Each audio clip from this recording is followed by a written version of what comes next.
حسام کی زندگی ہمیشہ سیدھی نہیں رہی تھی۔ حالانکہ باہر سے دیکھنے والے اسے ایک خوش مزاج، ہنستا مسکراتا، عام سا نوجوان سمجھتے تھے، لیکن اس کی زندگی کے اندر اتنے بھاری طوفان چھپے تھے کہ اگر وہ کسی کو بتا دیتا تو شاید لوگ یقین ہی نہ کرتے۔ اس کا بچپن راولپنڈی کی ایک تنگ سی گلی میں گزرا، جہاں گھروں کی دیواریں ایک دوسرے سے اتنی قریب تھیں کہ اگر کوئی کھڑکی کھول لے تو سامنے والے گھر والے تک سلام پہنچ جاتا تھا۔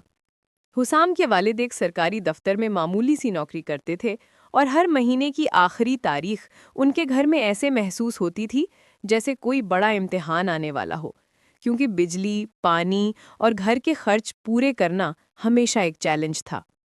حسام کی ماں سلائی کرتی تھیں، گھنٹوں مشین پر بیٹھی رہتی تھیں، مگر ان کی جسمانی تھکن کے باوجود ان کی مسکراہٹ کبھی ختم نہیں ہوتی تھی۔ حسام اکثر انہیں کہتا تھا کہ اماں آپ اتنا کام نہ کیا کریں، لیکن وہ ہمیشہ یہی جواب دیتیں، بیٹا اگر ماں تھک جائے تو کیا ہوتا ہے؟ تھکن تو ماں کے دل میں بھی نہیں رہتی تو جسم میں کہاں ٹھہرے گی؟ یہی الفاظ حسام کو وہ طاقت دیتے تھے جس کی وجہ سے وہ زندگی کی مشکل سے مشکل گھڑیوں میں بھی ٹوٹا نہیں۔ اسکول میں وہ ایک خاموش سا لڑکا تھا، نہ زیادہ دوست نہ زیادہ باتیں۔ اس کی توجہ ہمیشہ کتابوں میں رہتی تھی، کیونکہ اسے معلوم تھا کہ اگر اس نے پڑھائی چھوڑ دی تو اس کے گھر کی حالت کبھی نہیں بدلے گی۔ لیکن کچھ گھر کے حالات ایسے تھے کہ پڑھائی کے ساتھ وہ چھوٹے موٹے کام بھی کرتا تھا۔ کبھی کریانے کی دکان میں سامان رکھواتا تو کبھی محلے کی بیکری میں شام کو برتن دھوتا، کبھی کسی کے بچوں کو ٹیوشن دے دیتا۔ اسے پیسے کماتے ہوئے کبھی شرمندگی نہیں ہوئی، کیونکہ اسے پتا تھا کہ وہ محنت کر رہا ہے اور محنت کبھی انسان کو چھوٹا نہیں کرتی۔ وقت گزرتا گیا، حالات کبھی بہتر ہوتے کبھی بدتر۔ پھر ایک دن اس کے والد کا ایکسیڈنٹ ہو گیا۔ حادثہ زیادہ بڑا نہیں تھا، لیکن اس کے بعد وہ چند مہینے تک ٹھیک سے کام نہیں کر سکے۔ اس کا مطلب یہ تھا کہ اب گھر کا تقریباً سارا بوجھ حسام پر تھا۔ اس نے صبح کالج سے آ کر فوراً کام پر جانا شروع کر دیا۔ اس کے دوست تفریح کرتے، گھومتے، کہیں چلے جاتے، لیکن حسام کے لیے یہ سب خواب جیسا تھا۔ اس کی زندگی بس گھر، کام اور پڑھائی کا ایک دائرہ بن چکی تھی۔ لیکن اس سب کے باوجود وہ ہمیشہ کوشش کرتا تھا کہ اس کی ماں کو کوئی پریشانی نہ ہو اور وہ اپنے والد کے سامنے کبھی دکھ ظاہر نہ کرے تاکہ انہیں احساس جرم نہ ہو۔ مگر زندگی ہمیشہ ایک ہی راستے پر نہیں چلتی، کبھی کبھی اچھی خبریں بھی راستے بدل دیتی ہیں۔ ایسا ہی ایک دن آیا جب کالج کے فائنل رزلٹ میں حسام نے پورے شہر میں پوزیشن لے لی۔ اس کی تصویر اخبار میں چھپی اور محلے والے اسے مبارکباد دینے آئے۔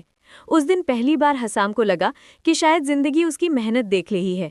کالج کی پوزیشن کی وجہ سے اسے یونیورسٹی میں اسکالرشپ مل گئی، لیکن گھر کے حالات پھر بھی سخت تھے۔ اس دوران اس کی ملاقات سدرا سے ہوئی، جو اس کے ساتھ ہی اس کی کلاس میں تھی۔ سدرا کا تعلق ایک بہتر گھرانے سے تھا، لیکن وہ اپنی اوقات جتانے والی لڑکی نہیں تھی، بلکہ وہ ایک نرم دل، سمجھدار اور سنجیدہ مزاج کی لڑکی تھی۔ حسام ہمیشہ اس سے فاصلہ رکھتا تھا، کیونکہ اسے لگتا تھا کہ امیر لوگوں کی زندگیاں الگ ہوتی ہیں، وہ غربت کو نہیں سمجھ سکتے۔ لیکن حیرت انگیز بات یہ تھی کہ سدرا نے کبھی اس سے فاصلہ نہیں رکھا تھا۔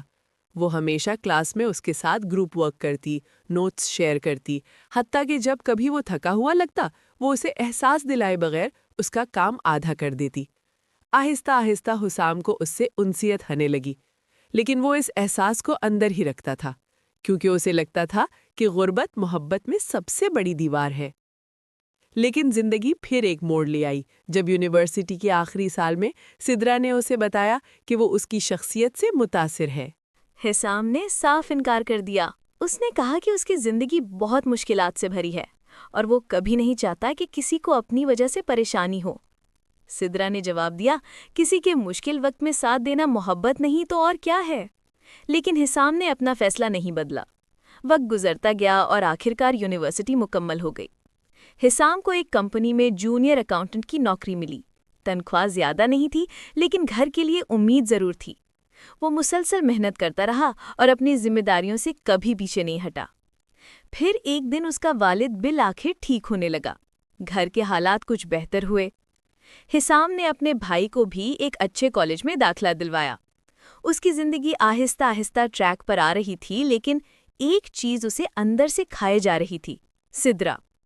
کئی سال گزر گئے مگر وہ کبھی اس کو بھلا نہ سکا۔ ایک دن اچانک اسے ایک میسج ملا سدرا کا۔ وہ باہر ملک جا چکی تھی، لیکن اس نے حسام کو بتایا کہ وہ اب بھی اس کی عزت کرتی ہے اور اگر کبھی زندگی میں اسے ضرورت پڑے تو وہ ہمیشہ مدد کے لیے تیار ہے۔ حسام نے اس میسج کو پڑھا اور دل میں ایک عجیب سا سکون محسوس کیا، لیکن اس نے جواب میں صرف یہی لکھا، میں نے اب تک اپنے مسئلے خود حل کیے ہیں، آگے بھی خود ہی حل کر لوں گا، لیکن آپ کی عزت ہمیشہ دل میں رہے گی۔ چند سال بعد حسام اپنے شعبے میں کامیاب ہو گیا۔ وہ اس مقام پر پہنچ گیا جہاں آج وہ نہ صرف اپنے والدین کا سہارا تھا بلکہ محلے کے کئی غریب بچوں کی فیس بھی ادا کرتا تھا۔ اس نے اپنی زندگی میں کبھی کسی کے سامنے ہاتھ نہیں پھیلایا، بس محنت کی، بھروسہ کیا اور آگے بڑھتا رہا۔ ایک دن اس کی ماں نے پوچھا کہ کیا اب وہ شادی کرنا چاہتا ہے؟ ایک دن اچانک اسے ایک میسج ملا سدرا کا۔ وہ باہر ملک جا چکی تھی، لیکن اس نے حسام کو بتایا کہ وہ اب بھی اس کی عزت کرتی ہے اور اگر کبھی زندگی میں اسے ضرورت پڑے تو وہ ہمیشہ مدد کے لیے تیار ہے۔ حسام نے اس میسج کو پڑھا اور دل میں ایک عجیب سا سکون محسوس کیا، لیکن اس نے جواب میں صرف یہی لکھا، میں نے اب تک اپنے مسئلے خود حل کیے ہیں، آگے بھی خود ہی حل کر لوں گا، لیکن آپ کی عزت ہمیشہ دل میں رہے گی۔ چند سال بعد حسام اپنے شعبے میں کامیاب ہو گیا۔ وہ اس مقام پر پہنچ گیا جہاں آج وہ نہ صرف اپنے والدین کا سہارا تھا بلکہ محلے کے کئی غریب بچوں کی فیس بھی ادا کرتا تھا۔ اس نے اپنی زندگی میں کبھی کسی کے سامنے ہاتھ نہیں پھیلایا، بس محنت کی، بھروسہ کیا اور آگے بڑھتا رہا۔ ایک دن اس کی ماں نے پوچھا کہ کیا اب وہ شادی کرنا چاہتا ہے؟ حسام نے ہلکی سی مسکراہٹ سے کہا، اماں اب جو بھی فیصلہ ہوگا زندگی کے حساب سے ہوگا، جذبے کے مطابق نہیں۔ لیکن اس رات وہ دیر تک جاگتا رہا اور آخرکار اسے سمجھ آیا کہ زندگی میں کچھ رشتے ایسے ہوتے ہیں جو دروازہ کھلا چھوڑ کر چلے جاتے ہیں لیکن واپس نہیں آتے۔ اس نے سدرا کا نمبر دوبارہ دیکھا مگر اس بار اس نے کوئی میسج نہیں کیا، کیونکہ اب اسے معلوم تھا کہ زندگی کبھی رکتی نہیں، بس چلتی رہتی ہے، اور انسان کو بھی چلتے رہنا چاہیے، اپنی محنت، اپنے یقین اور اپنی ذمہ داریوں کے ساتھ۔